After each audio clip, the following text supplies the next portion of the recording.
Hello, friends. Welcome to the Expanded Woman podcast, where I talk about all things spiritual, personal, and business development. Today's episode, I'm going to talk about how I embodied an identity shift. I have been going through an insane crumbling of my entire life, and everything that hasn't been in alignment is falling away, and it's been extremely uncomfortable to say the least. I ended a very long relationship with somebody that I love very deeply, and it's been extremely difficult. I have just know in my heart that this cycle that was playing out needed to end. And I know that this relationship was really pulling my energy away from where I needed to go, as well as the job that I had that was kind of part-time, but I had a steady salary, and I lost both of these things in the last few weeks. And so I have absolutely no doubt that the universe has been removing everything that's not in alignment for my highest good. But that doesn't mean that it hasn't been extremely difficult. I have been faced with, I guess you could say, like a make it or break it kind of moment where, I have all my bills, I have my mortgage to pay, and all of a sudden I have no steady income. And I posted a video about this, or I recorded a video about this, and I will be posting it probably by the time that this episode is released, but about how I thought that I needed some sort of steady income or somebody else that could provide me some sort of safety in order to build my business from a place of abundance, because we all know that you can't build in a space of scarcity and really be successful, because people can feel the desperation and the energy of just grasping for money, right? And I found myself in a state of fight or flight for a couple of days and just kind of panicking, because I was like, well, how can I go in all in on my business when I don't even know how my bills are going to get paid next month? And I kind of had to sit with it for a couple of days. I was waiting to hear back about getting a home equity line of credit. And because my income on paper was so low, I wasn't able to uh, get a loan. And so I fucking panicked. I was like, well, what am I going to do? Do I have to get another job? Am I going to sell my house? Like, this doesn't make sense, because why is the universe taking away everything that's out of alignment? Why would I have to go back to plumbing or whatever else I could do to make things work, right? It just didn't make sense. And so I really had to sit with myself, and I had to do some deep, deep reflecting work and look at the parts of me that were feeling unsafe. Look at the beliefs that I had around myself and my ability to provide for myself. And I had to really truly sit and make a decision and say, okay, like, I can do this. I'm going to make this work. And also, I'm not doing it alone. I'm supported. And so I was able to really shift my energy. And it's just funny because these things, I've talked about these things so many times, like, we can't find safety outside of ourselves, but it's kind of sneaky how it happens, and you don't realize how much you're outsourcing the things that you need from other people. And I was doing that. in a very real way. And I did know that I was relying on my partner for that financial safety, but I knew that felt shaky. I knew that didn't feel good. But I figured as long as, I have some sort of steady income, I'm going to be okay. And so, like I said, when that got taken away, I got thrown for a fucking loop. But here I am a week later, and I am I have never been more sure of myself. I've never been more sure of my ability to provide for myself. And this really goes back a long way because before I owned my home, I was always self-sufficient. I was able to provide for myself. And when I bought my house, well, it was a little bit of a stretch outside of what I was really comfortable with. And at that point in my life, it was just the decision that I made. And I pretty much have had to have roommates since I bought my house. And, or so I felt I needed to have roommates to help me pay for this house in order to be comfortable in the job that I was working, the wage I was making, all this stuff. When I got myself into this situation, I allowed myself to believe that I wasn't capable of holding all of this by myself. And I don't think that there's anything wrong with relying on other people or leaning on other people to provide for you. But I think that everybody's mission in this life is different. And a big part of my mission is learning how to be completely self-sufficient and also helping other women and people also be self-sufficient, because self-sufficiency is freedom. You don't stay in situations way longer than you need to when you have the financial capability to provide for yourself. And so anyways, I've just kind of been going through a massive identity shift in the last month, I would say. Like, I don't feel like the same person I did a month ago. And there's kind of a lot of things I think that have played into it. And I just kind of want to speak on all of the things that I have done in the last few months that I think have accounted and helped this identity shift, because it feels like it happens overnight when it happens, but there's always a lead up. And there's always things that help us to create these massive shifts. So that's why I don't love the term like quantum leaping, because the work you're putting in so much work beforehand, and it makes it sound like, to me, when I say like, or when I hear someone say quantum leaping, it's like you made a massive identity shift super quickly and you jumped timelines. And it just, I don't know, it's always been made to sound like you don't have to put the work in to get there, like that you can just put the work in quickly and it'll happen quickly. But the truth is that this kind of embodiment requires small shifts over time. And it's not just one thing. Like I will tell you that like my somatic work has changed my life, but it's not the only thing that I do. I do whatever else I feel called to do. And in the last 6 months, I've been doing a ton of shit. Like, I have been running workshops, which I have been, my whole energetic boundaries workshop and that whole deep dive into energetic boundaries.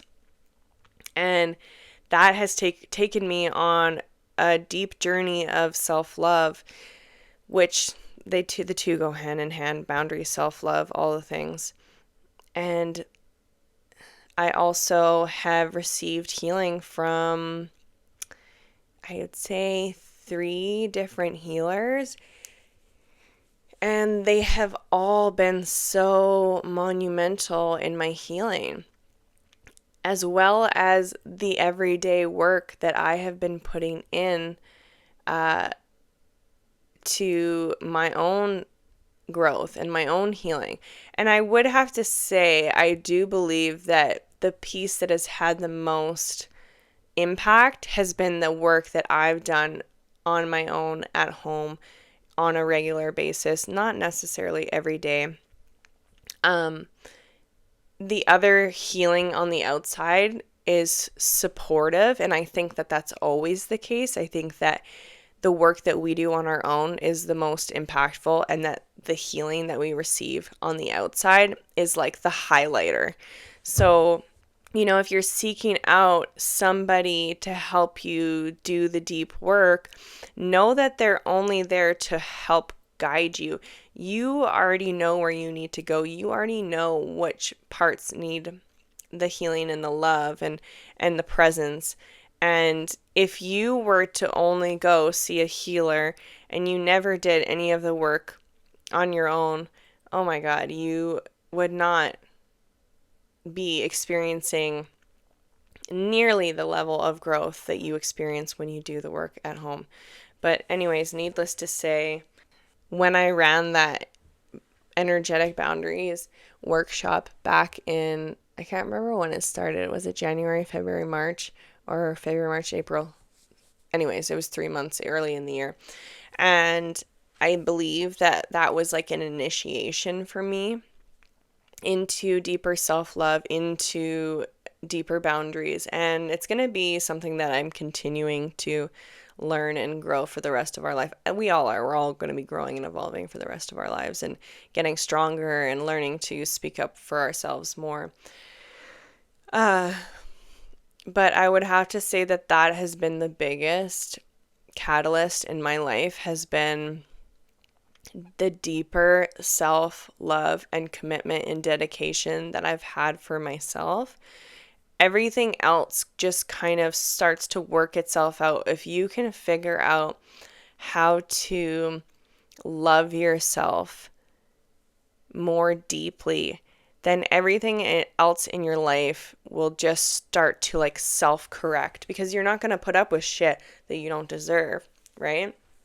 And just like I said at the beginning, everything that's out of alignment starts to fall away, because as you raise your frequency, all of the things that are not a frequency match to you anymore, you start to become so far away from them that it just doesn't work to have them in your life anymore. And sometimes that means relationships, sometimes that means jobs, sometimes that means like endeavors that we are following, the way that we run our businesses, whatever it is.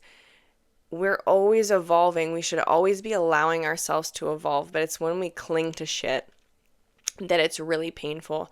And I've definitely been a clinger of stuff that's in my life that feels comfortable, and I think that we all do. We all cling to shit because change is fucking scary.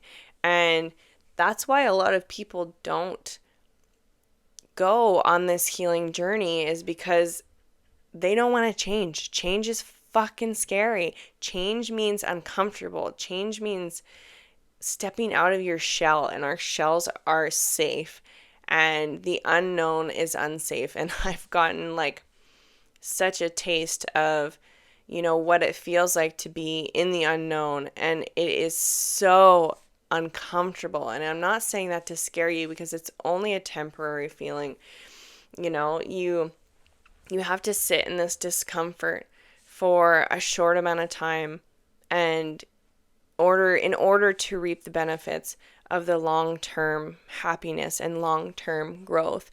And the thing about the unknown is you also start to get comfortable in the unknown, because if you really think about it, all of the things that you want and you desire in your life might be, like certain things that you think you want, certain people that I don't know, all of the things that you desire in your life, oftentimes the universe actually knows better, and they're like, okay, I see that you want that, but I'm actually going to give you better.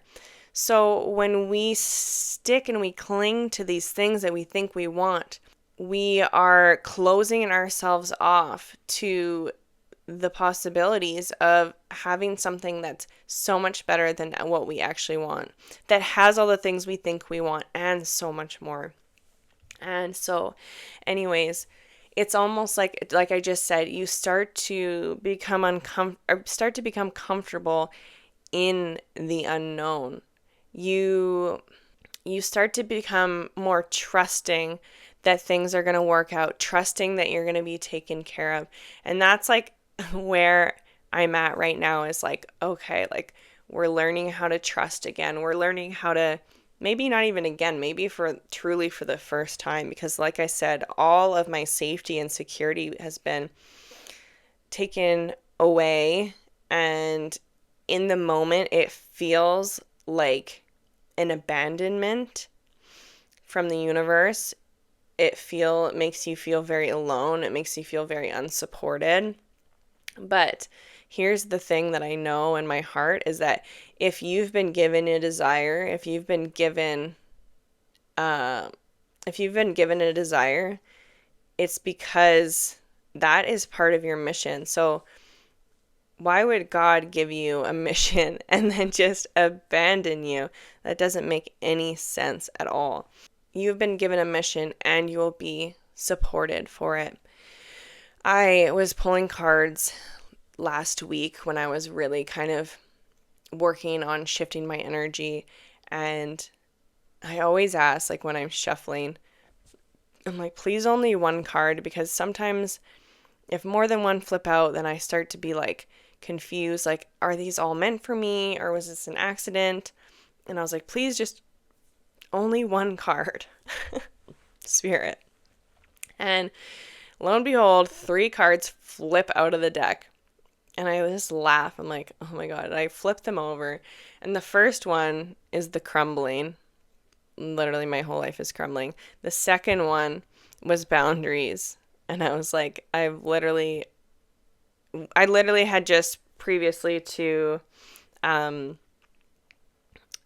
pulling the cards, sat down and decided of all the things I was going to cut out of my life: social media, ChatGPT, just looking at the places that are stealing my energy from me being able to dedicate 110% of myself to my life and my business and myself. And so, yeah, boundaries was the second one, and I've been talking about boundaries a lot. Anyways, but the third one was the Council of Light, and it was like, you are supported. And I just laughed. I was like, okay, like you literally can't make this shit up. And obviously, just like I was saying before, I asked for 1 card. Spirit knew I needed 3. So there you have it. One of the big things that I feel has been a monumental part of my daily work has been the somatic alchemy practice. And I've talked about this before. I've been talking about it lots. I've been marketing for it lots in the last little while. It's like the foundation of the wealth activation portal that's starting on August 8th. And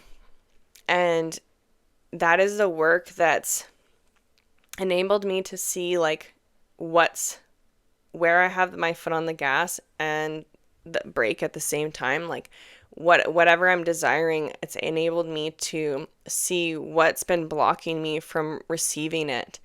And even more than this piece of the work, even more than finding the blocks, what I've noticed is learning how to embody the feelings that you are desiring is by far the most important thing. You can get rid of the blocks all of you want, but if you can't actually embody the feeling that you are desiring, then, well, you're just not going to become a frequency match. And let me explain, because I know that those words are wording and sounding probably pretty vague.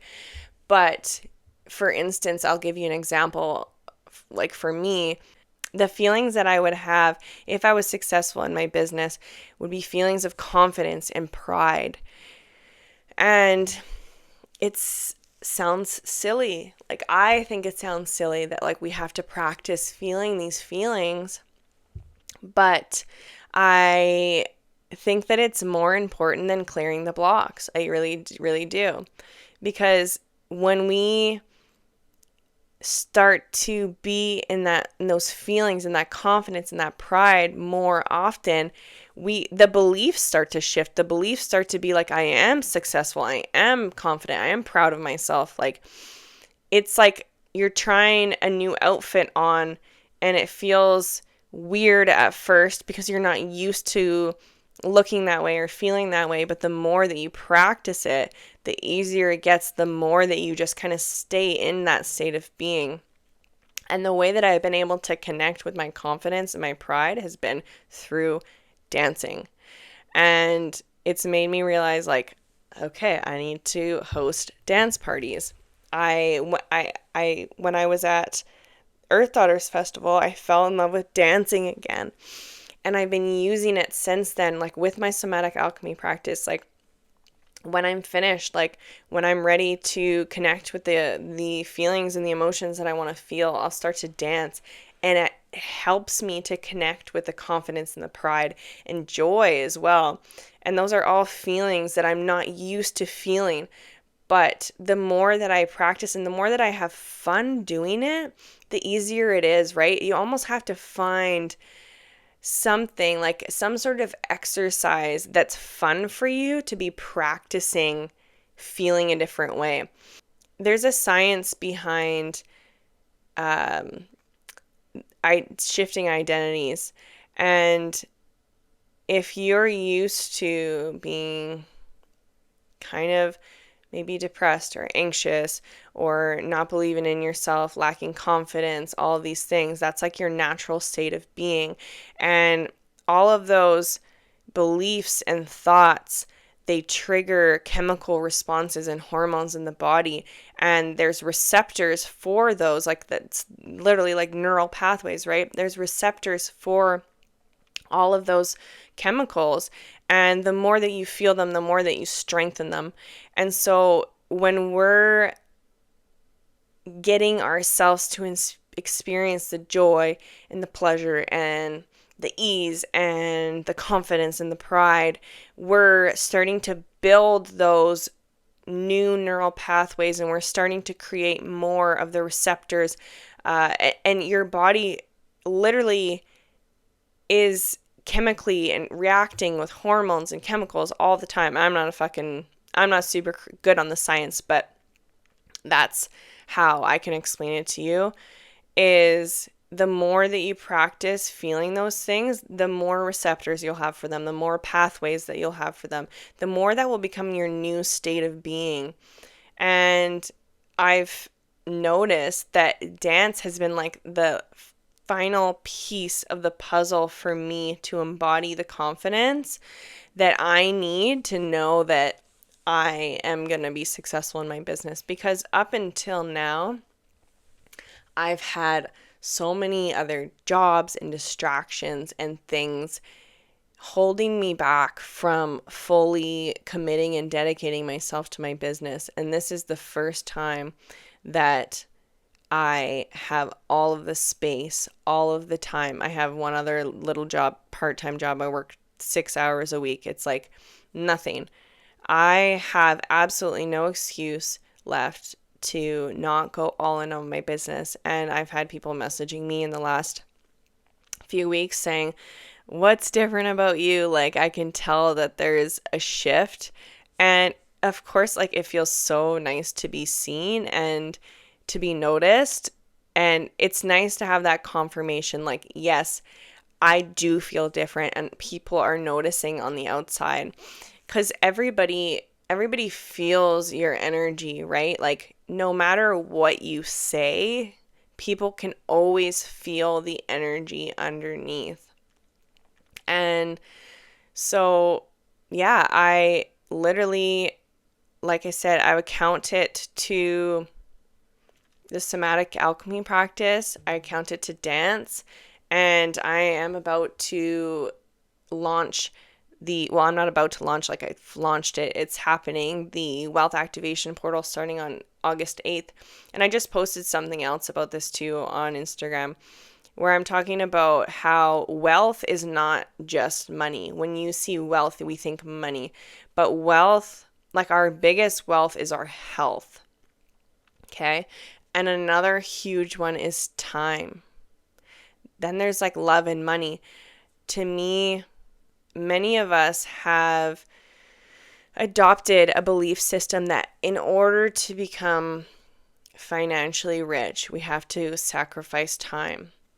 In order to, um, you know, in order to receive love, we have to sacrifice our freedom, like whatever it is. And this new belief system that I am embodying and I am teaching is the ecosystem of wealth. It's the ecosystem of all of these things. We're not sacrificing any one of them in order to receive the other ones, because this has been a big lesson for me. The whole infection with my tooth that happened in the spring, and I was forced to stop, and I connected with the energy of what this infection was, and it was the hustle culture that I was still living out. And I came to a crossroads with this huge change in my life, with the becoming single, becoming like losing my steady job. And I was at a crossroads. It was two options. The option one was the one that I already know: hustle my ass off, do everything I can to find all the work that I can, and bust my ass and make it work. And then there's the other one: come back into safety, come back into regulation, shift my energy, and know that I can create the life and the career and the business that I have always dreamed of and I desire, with this freedom of time and the ability to make good money and to support myself and to be supported. And I'm choosing option B. I'm choosing to continue down this road of having this spaciousness of time and believing that I don't have to trade time for money all the time, and being able to grow my business as an ecosystem, and this ecosystem of all of the different things that I do, giving me the freedom to just have what I love, which is spaciousness. I am a projector in human design. I don't have a ton of energy like most of the population does. And I love waking up with no alarm clock and having my time in the morning. I love creating things, and I love like creating new offerings, and I love marketing them. Like, it's so fun. And so I've been like, okay, universe, like, let's have fun with this. Like, let's have fun thinking of new ways to market myself. Let's have fun creating new things to offer people. And oh my God, it feels so fucking good. And I know that this is just the beginning for me. I know that life is going to continue to get better and better and better and better and better. And I just want that. I want that for everybody, and I want to teach and I want to share how I got there. One of the things, and I think I mentioned this probably in the last podcast, was like, when we get to go and experience healing, we have a responsibility to be sharing this healing with other people. And that's what I'm so passionate about doing. When I see people working jobs that they hate, work is like one of the biggest pieces of your life. And if you hate it, like, your life is miserable. You don't have to live like that. It doesn't have to be that way. And the life that I came from and the life that I'm living right now is so vastly different. And if it's possible for me, I know it's possible for literally everybody. And the only thing that's going to differ is that my journey is going to look different than yours, right? Oftentimes, I've found on my journey that the people whose stories and journeys that I've resonated with them because there's been pieces of their journey that I want to take for mine. That doesn't mean that because I resonate with someone, I'm going to take every single piece of their journey, and the same thing goes for me. There's going to be pieces of my journey that you are going to want to take, and that's the reason that I'm sharing. This is like literally my mission in life, is that I can speak my truth and you can say, oh, I like that. I don't like that. I'm going to leave that one behind. This one I'm going to take. This one I'm going to leave. This one I'm going to take. And you can start to build your own journey, because I can't sit here and tell you how to get from point A to point B. I can tell you how I got from point A to point B, but I can never tell you what your journey is. And when that's what I love about the somatic work so much, is that a lot of times when you go to see somebody for a healing session, you are receiving like their insights, their reading, their intuitions. But when it comes to the somatic stuff, it's all your experience. Yes, I'm guiding you. Yes, I'm holding the space for you. But everything that you are realizing, everything that you are connecting with, you're connecting with it yourself. And that's like the deepest shit right there. Like, you don't leave a session, and like I've left healing sessions with people where they like told me something that like I needed to hear, validated, confirmed, whatever, and I've still questioned it because I didn't feel it in my body. When when you're receiving a somatic session, you are experiencing everything in your body. So you don't have to question whether or not it's real, because you feel that it's real. And that's what makes the somatic sessions, I think, stand apart from so many other different types of healing. And like I said, my journey is always going to be different than yours. But if you can experience healing in a way that you're experiencing it in your body, that to me is the best thing. Of course, there's times where it's so healing and so validating, and we need to go and to hear from somebody else, like those confirmations.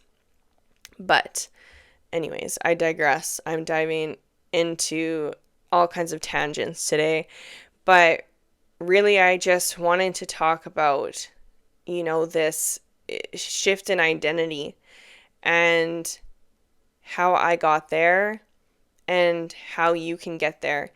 One of the big things for me that has helped me shift my identity has been asking myself, what are the qualities of the woman that I want to be? What are the qualities that she holds? And how can I start to also hold those qualities? How can I start to take the actions that she would take? Because I think for so much of my life, I thought once I am at where I want to be, I'm going to start taking walks every day. Once I'm at where I want to be, I'm going to be doing this every day. And that's not how it works. You have to take the actions to become that version of you. And one of the big things for me has been, taking walks, creating that space for walks. I think that when it comes to like the daily ritual stuff, there's nothing that I do like every day probably other than like drink my tea. I don't take a walk every single day. I try to stay in the habit of taking a walk as much as I can, but I still fall out of it. Sometimes when the weather is crummy, I fall out of my little habit, but it's something that I always go back to. When it comes to like my somatic alchemy practice and the dance, I don't do it every day, and I don't give myself a hard time if I don't. If I'm being truly honest with you, so many people treat healing and all the daily rituals like something that they need to do. But most of the healing to me is actually learning how to just fucking enjoy your life. And I think that we forget that that's the point. We forget that that's the goal. The goal was actually all along to enjoy life, but when a lot of us started on this healing journey, we got addicted to healing and addicted to the self-help. And it just turns into another to-do list, right? And so I don't think I'll ever be super rigid and do something every single day. I think that things come into our lives for seasons. And I think that just like we cling to people and relationships and jobs and things, we cling to spiritual practices.